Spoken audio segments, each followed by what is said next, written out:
A very good evening. From stories around the world to stories here at home, this is the National News Broadcast. I'm Vidushni Sadish Kumar. A very good evening indeed. I'm Charika Nilpurarachi, and now let's move on to the headlines for tonight's news. Quarantine curfew enforced in another 4 police divisions in Colombo. The police says that no obstruction for essential services. 89 COVID-19 patients recover from the disease. A total of 263 COVID-19 patients detected today. Health Ministry indicate that COVID-19 is not transmittable from the consumption of well-cooked fish. The renovation of historic Mihintalawa sacred site commenced under the patronage of the President. Government takes immediate steps to prevent the lifting of the ban on LTTE in Britain. Notices issued by Commission of Inquiry on Political Victimizations against former Prime Minister's Secretary and former Secretary to the Treasury. The distribution of appointment letters of the 100,000 employment program commences. On to those and other stories in detail now, and starting off with local stories. The Health Ministry has decided and indicated that the total recovered COVID-19 patients in the country has increased up to 3,803 at present after 89 COVID-19 patients were discharged from the hospitals upon their complete recovery today. A total of 263 COVID-19 patients were detected from the country today. 36 of the identified patients are individuals directed to quarantine centres. A total number of 227 COVID-19 patients have been reported from Divulapitia and Palyaguda COVID-19 cluster. Dankotua public fisheries market complex was temporarily closed down after a lorry driver who transported fish from Palyaguda fisheries market to Dankotua area tested positive for COVID-19. Accordingly, 17 traders and close to 100 close contacts have been directed to quarantine process. A COVID-19 positive employee of a fish trade stall in Berwal area had visited a tourist hotel in Udavalava area.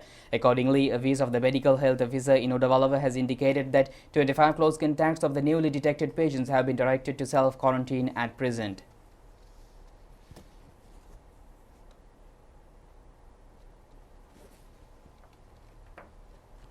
Health Ministry has indicated that COVID-19 is not transmittable through the consumption of well-cooked fish. Therefore, Ministry of Health issuing a statement has mentioned not to be deceived from false rumours in this regard. The Minister has further pointed out that since the virus could survive on any surface, the public has been advised to refrain from touching the face or surrounding areas during the consumption and strong of fish. Following such activities, the equipment and hands used to handle fish should be washed with soap. Accordingly, the ministry has further indicated that fish trading premises not to be closed down upon such baseless rumours if such trading stalls and markets could adhere to health guidelines. Chairman of the Hatton Municipal Council S. Balandran said that all shops in Hatton and Dikkoya towns have been closed down after detecting COVID-19 patients from Hatton town. Avisavila town and the bus station were disinfected yesterday. The Colombo South Teaching Hospital premises was also disinfected after identifying 5 junior officers of the hospital to be COVID-19 patients.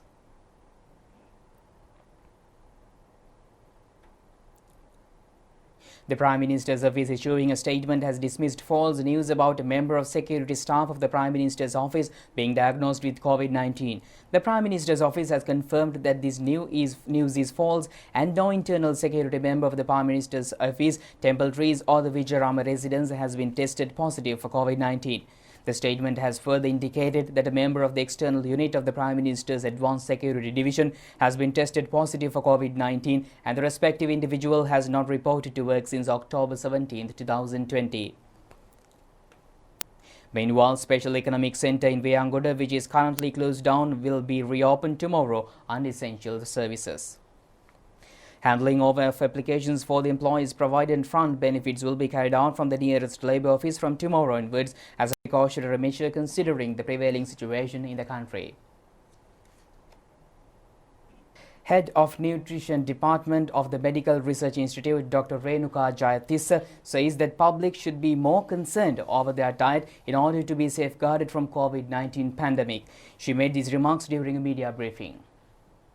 When you really look at today's condition about COVID-19 problem and the virus is spreading and we can't prevent that because we have to wait till the vaccine come out. But only thing is we have to maintain our immunity system. That it helps the food and the exercises, especially that it does not mean that we can't cure or we can't prevent the COVID. But only thing is when you maintain your immunity system, you can always reduce the vulnerability. So what are the food items which are really needed? When we really look at, one is anti-infective food, that which we call the vitamin A rich food, that which it contains these pumpkins and the carrot and the so many yellow color one, even the sweet potato, yellow sweet potato, it is one of an excellent food item. Then the other one is vitamin D. Vitamin D is one of the vitamin which came up in the lot of research evidences are there, so that we can get the vitamin D from our sunlight, especially which is the peak is around 12 to 1 o'clock. If we stay 10 minutes out, we can get the adequate vitamin D content from the sunlight. And the other two vitamins that which are important are the zinc and the vitamin B's. And the zinc we can get from the small shellfish like conissa, and then other thing is like cowpea, mung, this green gram and all these pulses. Then the other issue that we have to always think about the exercises, and especially with the people who are quarantined, and currently that especially the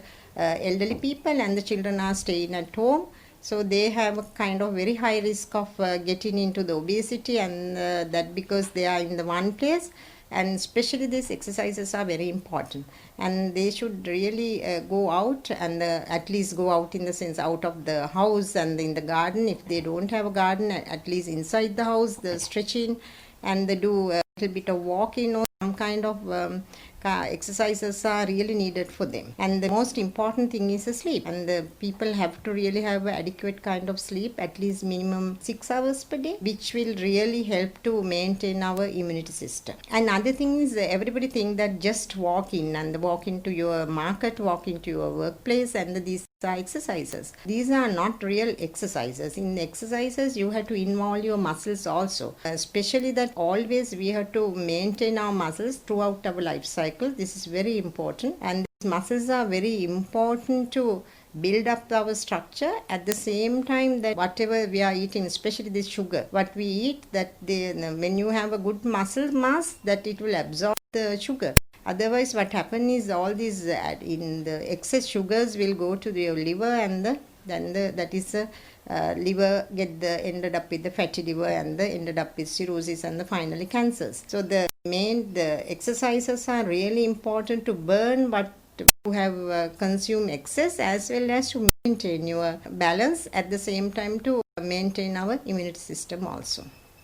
Well, from international COVID-19 cases coming back to home, quarantine curfew has been imposed in another 4 police jurisdictions in Colombo. Police media spokesman DIG Ajit Rohana has said that even though the curfew has been imposed in police jurisdictions surrounding Colombo Fort, essential services can be carried out without any hindrance. Meanwhile, National Operations Centre for the Prevention of COVID-19 Outbreak has indicated that curfew imposed in Beruwala, Aludgama and Payagala police divisions will continue to be effect until further notice.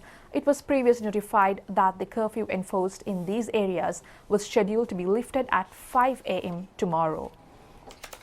Quarantine curfew has been imposed in 19 police divisions in Colombo district. Quarantine curfew for Petta, Colombo Fort, Boralla and Valikada police divisions was imposed at 6 p.m. today and will remain in effect until further notice. The curfew has been imposed with the aim to curb the further spread of the virus after detecting several COVID-19 patients and their close contacts.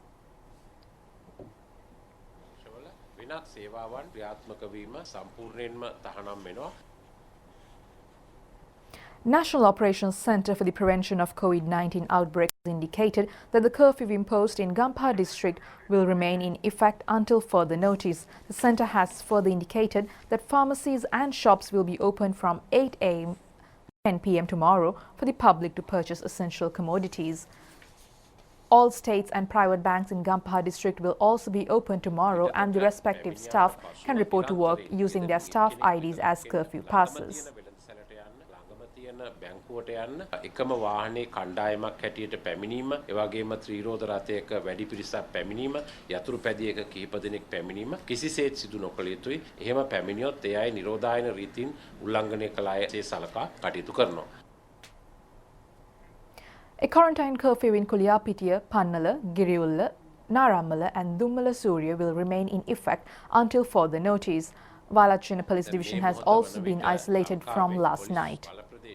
64ක් ආශ්‍රිතව නිරෝධායන ඇඳිරි නීතිය ක්‍රියාත්මක වෙනවා. ඇඳිරි නීතිය තවදුරටත් බලපැවැත්වෙන police බල ප්‍රදේශයක ආශ්‍රිතව තිබෙන රාජ්‍ය පුද්ගලික ආයතනවල නියුතු පුද්ගලික ආරක්ෂක සේවා ඒවායේ සමාජිකයින්ට ළඟම තියෙන පොලිස් ස්ථානයට ගොස් තමාගේ සේවා ස්ථානයට පැමිණීමට බලපත්‍රයක් ලබා ගන්න පුළුවන්. මේ හැරුණු විට එම ප්‍රදේශවල නිෂ්පාදනයට කෘෂිකර්මයට සම්බන්ධ යම් ආයතන පවත්වාගෙන යාම සඳහා While all night mail trains, apart from the night mail train scheduled to be operated to Galle today, have been suspended, the Railways Department has indicated that this step was taken considering the quarantine curfew imposed in Colombo Fort Police Division. And meanwhile, reconstruction work of the historic Mihintale sacred site was commenced under the patronage of President Gotabaya Rajapaksa yesterday. Mehidu Mahasaya, Mehidu Len Senasuna and Chamber of the Relics of the Mihintale sacred site will be reconstructed under this project.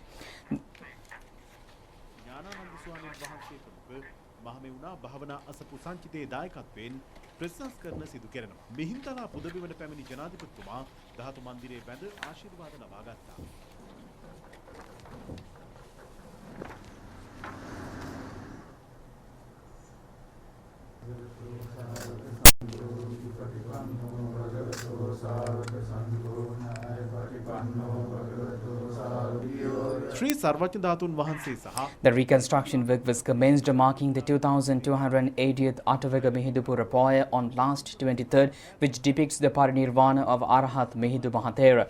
The reconstruction work will be carried out with the assistance of the Mahamevuna Meditation Center headed by Venerable Kiripat Godajanananda Thera. Upon his arrival to Mihintala sacred site, the President invoked blessings from the Chamber of Sacred Relics. The stone basket, which consists of the sacred relics, including the sacred relics of Arahat Mahinda Thera, was considered to be belonging to the 300 BC. One of the phases of this project is to renovate chamber which holds the sacred relics in order to allow the devotees to engage in their religious observances conveniently.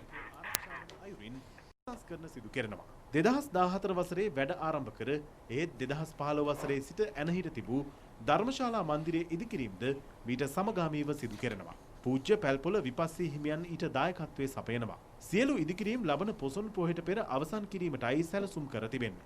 මීට අමතරව මිහිඳුලෙන පිහිටි ස්ථානයට ළඟාවීමට ඇති The statue of Arahat Mahinda Thera, which was erected in the sacred site considered as the first footprint of the Arahat Mahathera, was declared open by the President Gotabaya Rajapaksa. මෙම අවස්ථාවට එක්ව මිහින්තලා රජමහා විහාරාධිපති ආචාර්ය පූජ්‍ය වලවා හැඟුණුවේ ධම්මරතන පූජ්‍ය පැල්පොළ විපස්සී පූජ්‍ය බෝධාගම චන්දිමයන් ස්වාමින් වහන්සේ ඇතුළු මහා සංඝරත්නය නිදහස් පරිසරයක් සහිත සංවර්ධිත රටක් ගොඩනැගීමට The Mehidu Mahasaya consists of sacred relics of Arahat Mehidu Mahathera, is considered to be one of the oldest pagodas in the country.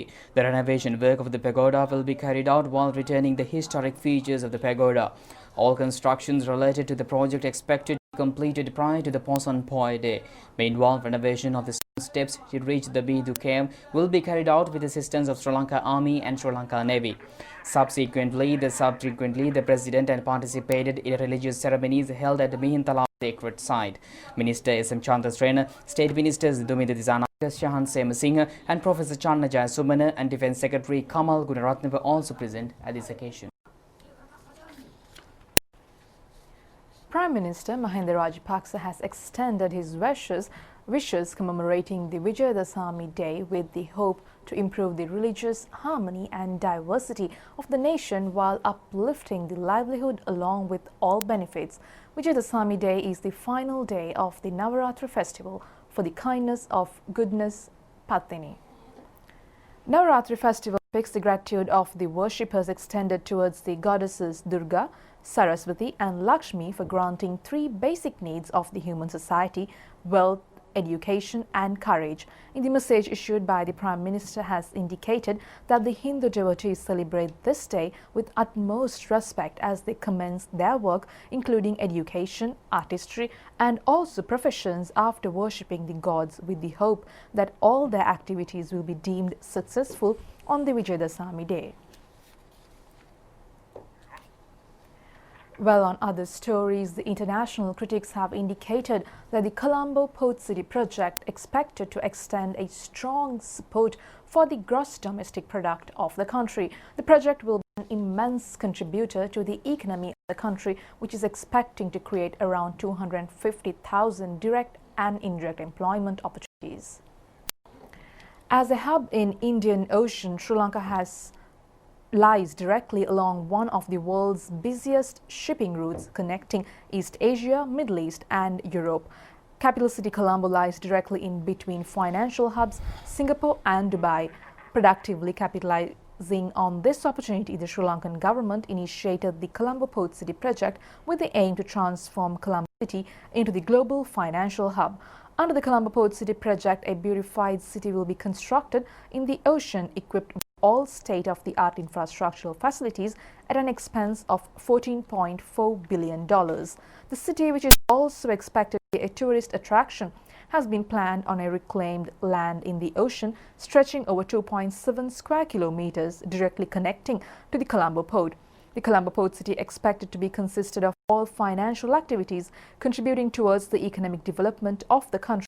Accordingly, the city has been designed under 5 zones with features unique to each other to bring in necessary finances to assist the economic growth of the country. International Island, a zone in the port city, will be consisted of shopping complexes, hotels, gardens, as well as exhibition and conference halls, schools and hospital complexes with the aim to attract domestic and international tourists. This zone will also be consisted of business hubs as well. Financial district will consist of primary economic mechanisms and activities contributing economic progress of the country. The Central Park Living Zone will be constructed with gardens and ecological parks with the aim to provide opportunities for the tourists to experience the nature in a leisurely manner. This zone is also consisted of a 70-meter width canal and a housing complex surrounding the park. Island Living Zone will be constructed as a separate island connected with 4 bridges for vehicles and 5 bridges for pedestrians. The island is also consisted of many shopping complexes and small-scale ecological parks. The island also consisted of a 2-kilometer-long beach with water sporting activities and restaurants. The marina will provide facilities to dock small-scale ships. This zone will also be consisted of a water breaker at a height of 20 meters and 3.2 kilometers in length. This zone will be prepared in a suitable manner for the pedestrians to occupy with many parks and pedestrian paths. With a special transport service initiated in the Colombo Port City project, the arrivals will be able to commute across the city with much convenience. The project, which is expected to be completed in 25 years, set to create over 250,000 new employment opportunities, contributing to further strengthening of the gross domestic product of the country. And meanwhile, the program to distribute 100,000 jobs under the Vistas of Prosperity has been initiated across the country. The program, which was initiated in accordance to a concept of President Gotabaya Rajapaksa, set to distribute jobs for the youth who have received education up to GCE ordinary level belonging to low income earning families. Under the program, distribution of 1,800 appointment letters for the youth in Ambalango, Ratgama and Baddegama electorates was held at Hikadu Municipal Council Auditorium. This event was held under the participation of Minister Ramesh Pathirana. This is the first stage of the program. For Galle District, State Minister Mohan P. De Silva, Parliamentarian Isra Dodangote were also present at this occasion.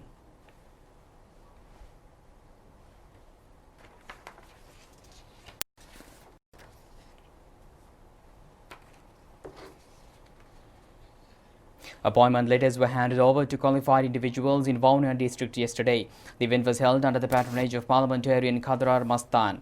Accordingly, over 1,000 Sinhala, Tamil and Muslim youth were selected to obtain jobs under the program.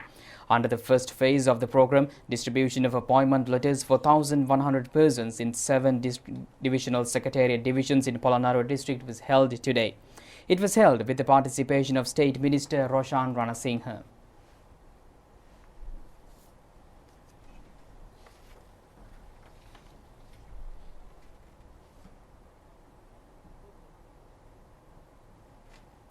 Minister Professor G.L. Pires says this year's enrollment of students into medical faculties in the country will be increased by 371.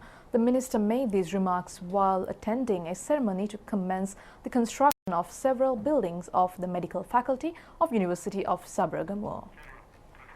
The construction of the supplementary clinics and administration building of the University of Sabaragamuwa was commenced with the participation of Ministers G.L. Piris and Pavitra Wanyarachi. This project was initiated with the aim to further enhance the medical faculty and to improve the facilities available in the faculty. A financial provision worth 1,014 million rupees has been allocated for the project. The project is expected to be completed in 18 months. The medical faculty of the university, which was commenced last year, enrolled 70 students in the previous year. Accordingly, 100 students are expected to be enrolled into the faculty this year. Construction work of the Boguda Rajamawatha and Queenstown roads in Halyala was commenced yesterday under the patronage of State Minister Nimal Lansa. A financial provision worth 500 million rupees has been allocated for the construction work of Boguda Rajamawatha road. The length of the road will be 7 kilometers. Meanwhile, a financial provision worth 178 million rupees has been allocated for the construction work of the Queenstown road. A length of 6.5 kilometers of the road is expected to be completed through the initiative. Several public representatives were also present at this event. And with that, we conclude tonight news. Do it tomorrow at the very same time. Stay safe. Good night. Good night.